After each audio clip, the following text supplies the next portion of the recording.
Donc en jouant sur la courbe ici, si on voit où est la balle pour le moment, donc là je suis... voilà, donc elle voyage.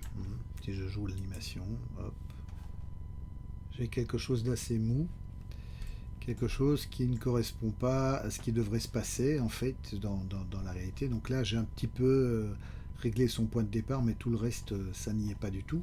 Il va falloir que je joue sur les clés d'animation. Donc l'idée c'est que à 150 elle soit sur le point de tomber dans le trampoline. Et c'est pas le cas pour le moment.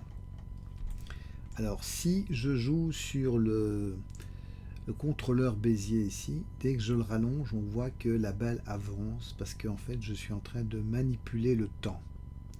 Quand je fais ça ici, je manipule le temps. Donc l'idée c'est que voilà, elle soit là avant de tomber. Et donc ici, 151, si je viens dans la courbe, dans ses propriétés, 180.5, c'est la valeur, 180.5, voilà, je vais mettre une clé d'animation à cet endroit-là. Et là, en fait, ce qui va se passer, c'est que par défaut, il va essayer de me faire un truc où j'arrive à cet endroit-là, mais l'idée, c'est plutôt que je dois faire en sorte que je sois dans une vitesse continue jusque-là. Donc je vais redresser cette barre. Après ici, ce qui va se passer, c'est que la balle va tomber. Et quand elle va tomber plus vite, parce que là, avant, elle était soutenue par les rails, mais alors après, elle tombe dans le vide, et donc il y a une accélération, quelque part. Cette accélération, je dois la marquer, et donc je dois jouer sur le temps qu'il y a entre les deux positions quand elle est ici au-dessus et quand elle sera en bas dans le trampoline. Donc si je regarde pour le moment l'animation, elle arrive en bas du trampoline à 156. Et bien, si je lui fais arriver à ce trampoline à 154, donc 156, elle a la valeur de 187 à peu près. Donc si je mets 187, voilà, elle est dans le trampoline. Donc, si au lieu d'être à 156, je la mets à 154, à 187,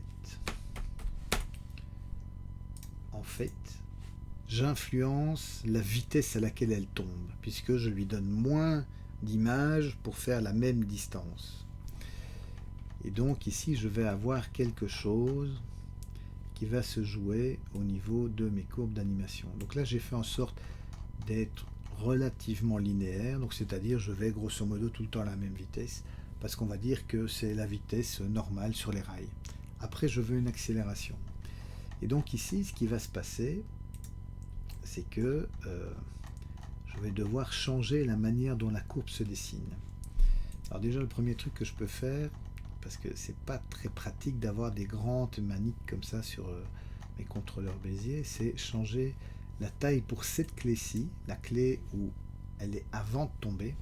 Donc je fais S et je change la taille pour ramener. Donc ça ne change pas l'orientation de mon Bézier, donc ça ne change pas la courbe, ça change juste la position de ces maniques. Et l'idée c'est que je veux casser la relation qu'il y a entre ces deux contrôleur de Bézier ici. Enfin, moi j'appelle ça des maniques. Donc c'est deux maniques. Donc si je veux casser ça, je dois changer la nature de la clé. Ici, je vais sélectionner cette clé et dans le menu Key, Handle Type, je vais aller sélectionner Free. Et donc là maintenant, je peux les changer indépendamment l'un de l'autre. Et l'idée, c'est que ici, je vais faire en sorte d'avoir une accélération vers cette position-là. Donc quand je fais ça ici, c'est que je me rapproche le plus vite de cette position ici, sur ma courbe. Alors ici, on a le même problème, on a un contrôleur Bézier qui est beaucoup trop loin, voilà. Et ici, l'idée, c'est que quand je vais être au fond de mon trampoline, quelque part, je suis là, j'ai une sorte de... Bon, qu'est-ce que je fais? Je suis là, je repars, mais avant de repartir, j'ai pas une hésitation, mais je reste un petit peu, quoi, parce que je force sur le trampoline. Et donc, je vais marquer un peu le coup. Et pour ça, eh bien, au lieu d'être dans la continuité, d'être dans la linéarité, je vais redresser un peu ma courbe ici. Et donc, je vais avoir une bosse comme ça. Ça va marquer l'accélération et un temps de pause avant de repartir. Après, ici, pareil que tout à l'heure, il faut que je reparte. Mais comme je ne repars pas tout de suite, je peux laisser, je ne suis pas obligé de casser ici les handles du bézier, il fallait les maniques du bézier, je peux les laisser comme ça. La seule chose, c'est que la clé suivante, celle que je vais mettre quand ma balle sera en haut. Donc là, pour le moment, hop, elle repart et elle arrive. La position d'être en haut, ici, en haut de la courbe. Sur la courbe, cette position, c'est 215, allez, presque 216. Si je mets 216, voilà, elle est vraiment en haut. 217, ou même à peu près 200. Voilà, hop, là elle redescend. Donc 216,5, elle est tout à fait en haut. Et ici, je suis à la frame 169. Alors le problème, c'est que si je laisse ça à cet endroit-là, donc mettons, je vais mettre une clé, on va tout de suite voir ce qui va se passer, c'est que la remontée va être un peu molle. Parce que je n'ai pas accéléré la chose. On va voir ça tout de suite. Donc, alors ici, on ne va pas repartir de zéro. Donc ce qu'on va faire, on va regarder ce qui va nous intéresser, parce que c'est ici vraiment que c'est difficile de régler. On va calculer entre 140 et 180, mettons. Donc on va, dans la timeline, mettre un start à 140 et un end à 180. Et donc on va vraiment travailler cet endroit-là. C'est là que c'est le plus délicat, c'est là que ça vend le truc ou pas. Donc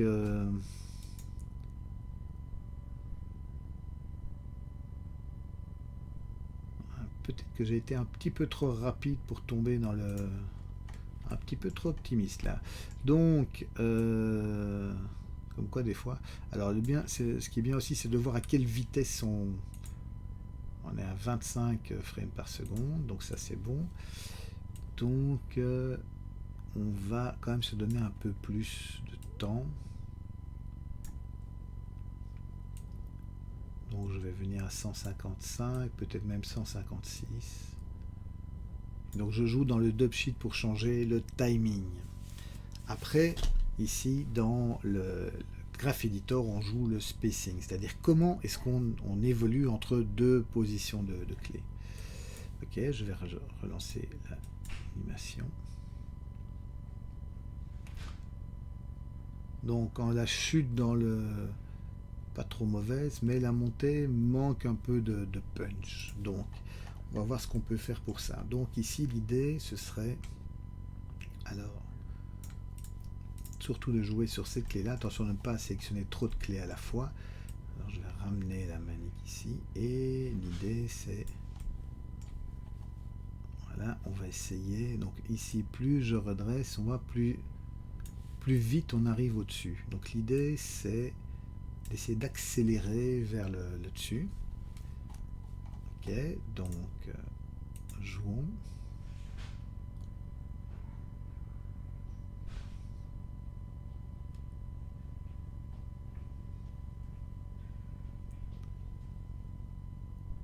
Ok, donc là c'est pas trop mauvais. Donc on peut garder ça. Donc chaque fois on fait une espèce de bond, hein, si vous voyez, c'est un peu ça qui définit la manière de faire. Alors moi les chiffres que je rentre ici, les clés, je suis à 156, 171. Vous n'aurez peut-être pas les mêmes, parce que ça dépend de la courbe que vous avez dessinée, ça dépend de la taille des objets que vous avez créés. Enfin, tout ça peut sérieusement être impacter l'animation. Donc vous ne devez pas reprendre absolument mes chiffres. Quand je vous dis 216,5, c'est peut-être pas les chiffres qui correspondent à votre animation. Il faut que vous trouviez vos propres chiffres. Mais ça vous donne une idée de comment ça se passe. Donc ici, je redescends. Quand je redescends juste avant, donc juste avant ici, alors si j'avance, ouais, dans le temps, c'est pas une bonne idée. Alors, entre 173 et 174.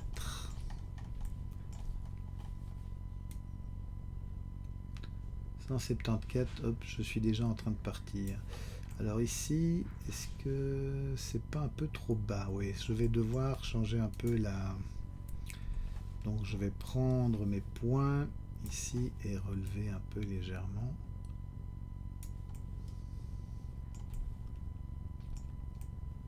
Parce que ma balle s'enfonçait un petit peu dans le rail. Voilà, ok, donc revenons à nos histoires. Donc ici, alors dès qu'on fait une modification sur la courbe, évidemment, il y a des choses qui changent. Donc je suis là, hop, mais si à cette...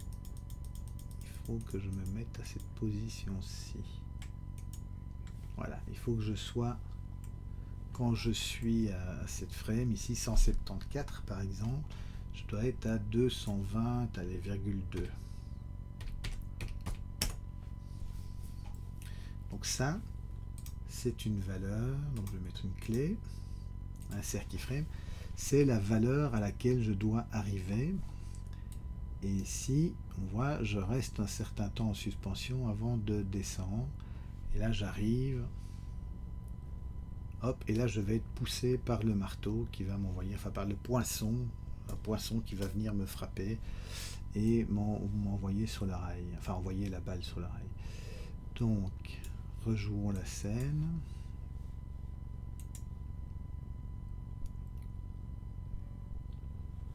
On va aller chercher un peu plus de frames, on va jusque la fin.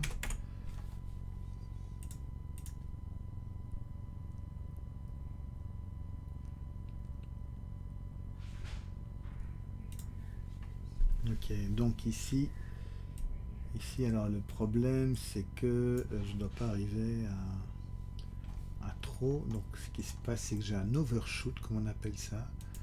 C'est-à-dire que je dépasse la valeur ici de 250.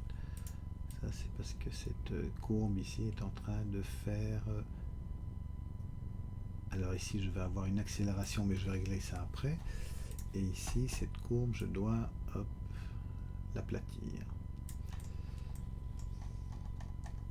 Mais ici, ça va pas être comme ça. Ici, je vais casser la clé, donc je vais faire un free et je vais accélérer.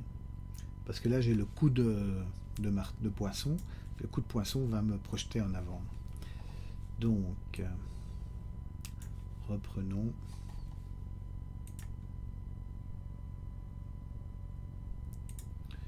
Ouais. Il y a quelque chose qui ne va pas, qui est un peu trop rapide. On n'a pas le temps de bien voir. Donc ici, 171, ça ne va pas. Il faut que je sois, mettons, à 168. Il faut que j'aille le temps. Et ici, je vais patienter un petit peu en l'air, mais quand même, je vais retomber. Donc, faisons ça.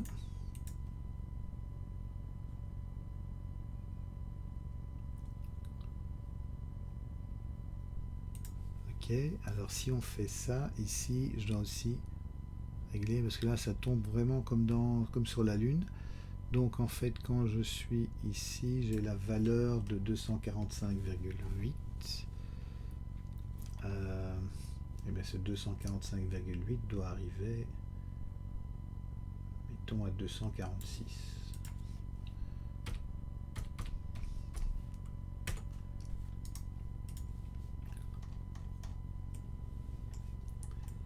Et certainement pas être comme ça, mais plutôt être dans l'alignement.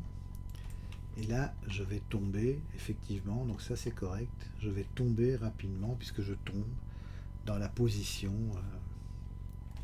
dans laquelle je dois être. Alors, voyons ça. Revoyons aussi le rebond.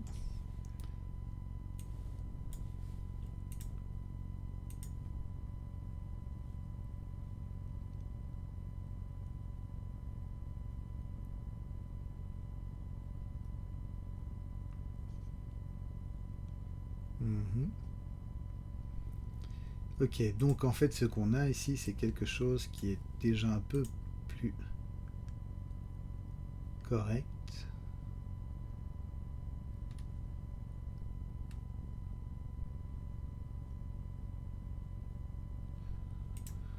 On pourrait avoir un kick un peu plus fort quand il est frappé. Donc ici,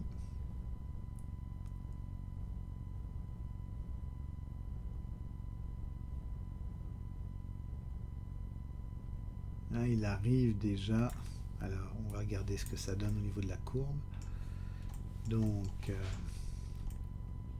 donc là je maintiens le contrôle et le clic milieu pour zoomer dans ma vue. Donc en fait quand il est ici, il est déjà trop bas. Donc ici il faut que je le mette peut-être plus dans l'autre sens en fait. Il faut qu'il soit plus en suspension. Donc il va rester plus longtemps dans la zone d'influence de cette clé-là avant d'être dans la zone d'influence de celui-là. Mais il faut quand même qu'il tombe. Donc, voyons ici ce que ça va donner. Ouais. Bon, alors, faisons ça. Voilà, donc là, il y a un truc. On sent le kick. On sent le... Il a reçu un coup. Ok, il a reçu un coup. Et il faut pas non plus que...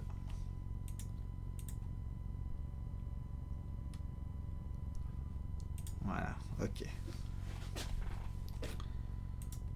On a quelque chose. Et un machin qui se passe et il est projeté. Alors il est projeté et il peut peut-être plus vite arriver. Donc là on va aussi peut-être redresser ici un petit peu. Alors il faut faire attention que de l'autre côté la clé elle ne commence pas à faire un overshoot, donc à dépasser la valeur de cette clé-ci. Alors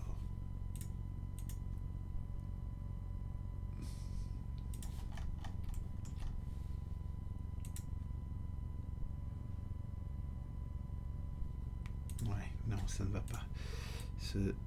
Ici, il y a quelque chose qui n'est pas...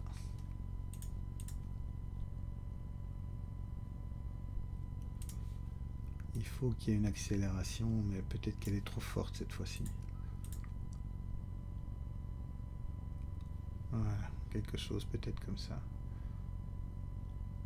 Voilà, là on sent qu'il y a un kick, mais il n'est pas trop violent que pour qu'on ne comprenne pas d'où il vient. Ok, voilà. Donc on a l'animation, et ça c'est très très bien. On va pouvoir construire les autres éléments. Donc faire l'animation, ça sous-entend faire des tests comme ça, regarder, vérifier. Donc, je vais repartir de zéro pour voir si l'ensemble de mon animation tient la route. Donc hop, je me remets à zéro et je lis le tout. Donc là ça descend, c'est pas mal.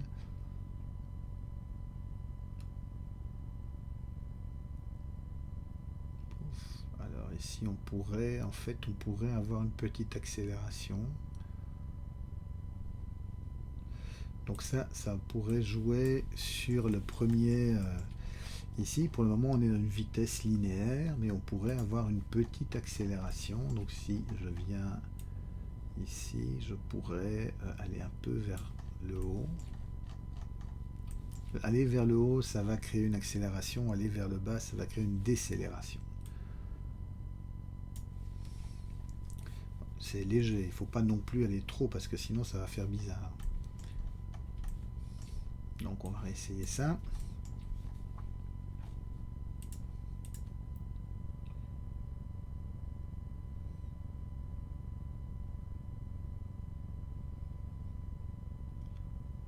Voilà, là on a quelque chose. Et elle roule, et c'est léger, mais il y a une toute petite accélération. Et voilà, on a quelque chose de pas mal.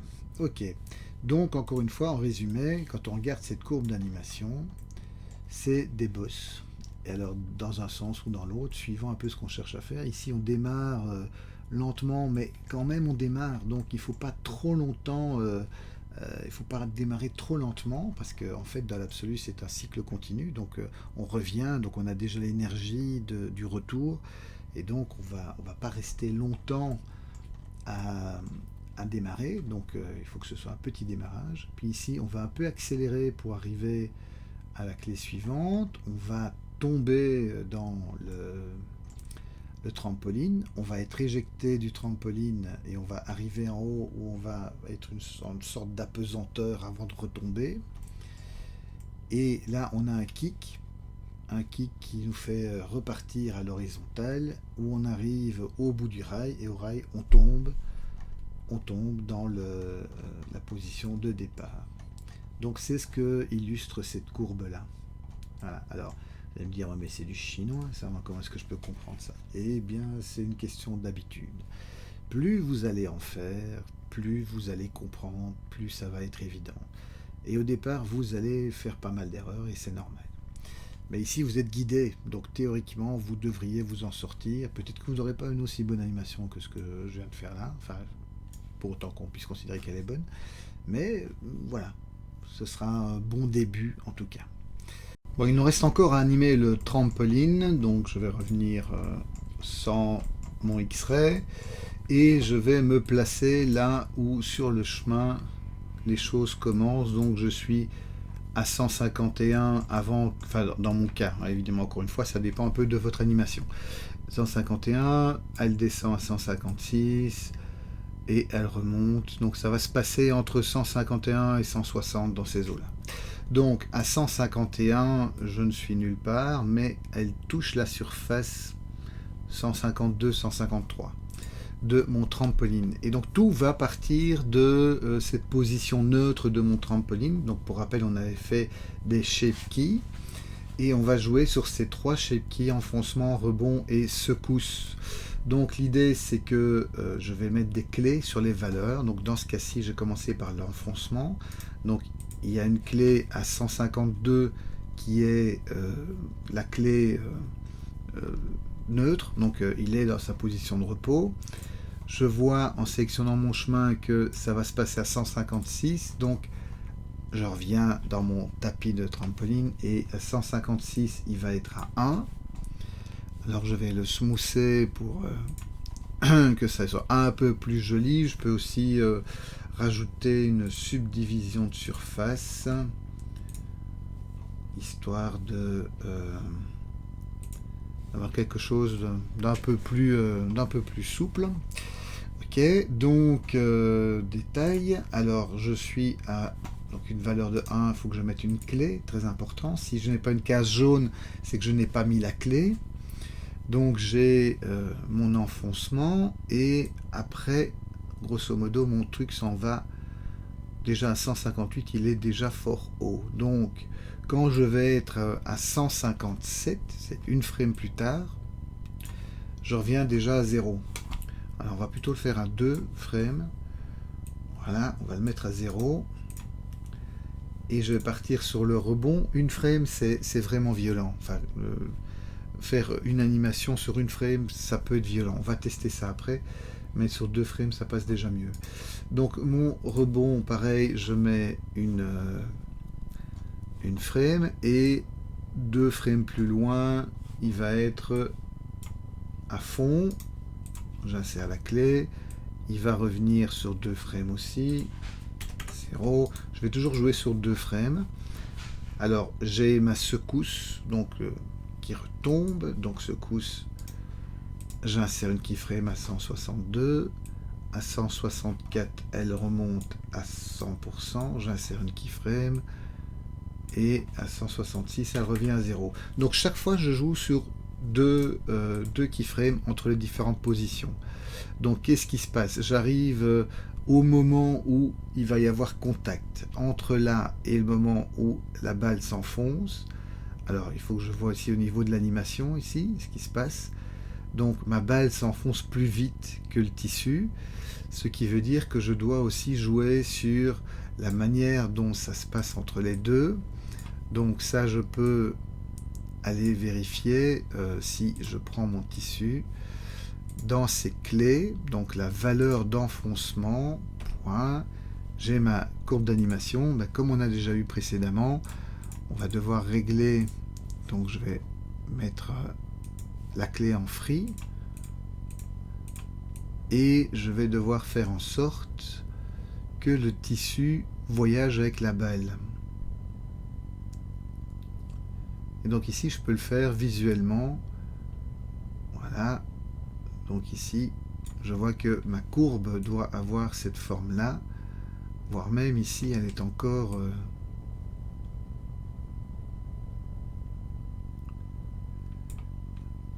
Donc là, je vais peut-être devoir jouer sur des valeurs, jouer sur...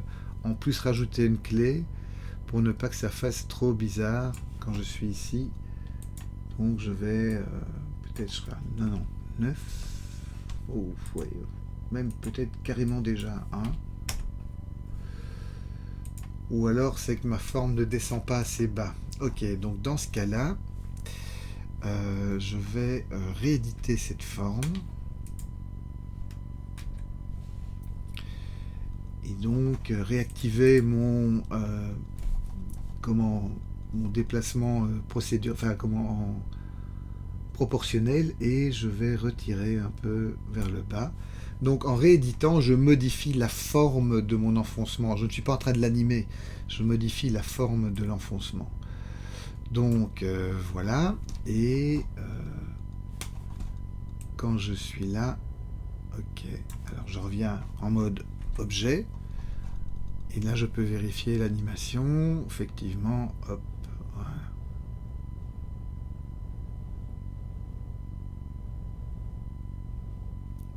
Donc, je disais, hop, ça s'enfonce, ça revient en 2 images. Après, 2 images plus loin, j'ai le rebond.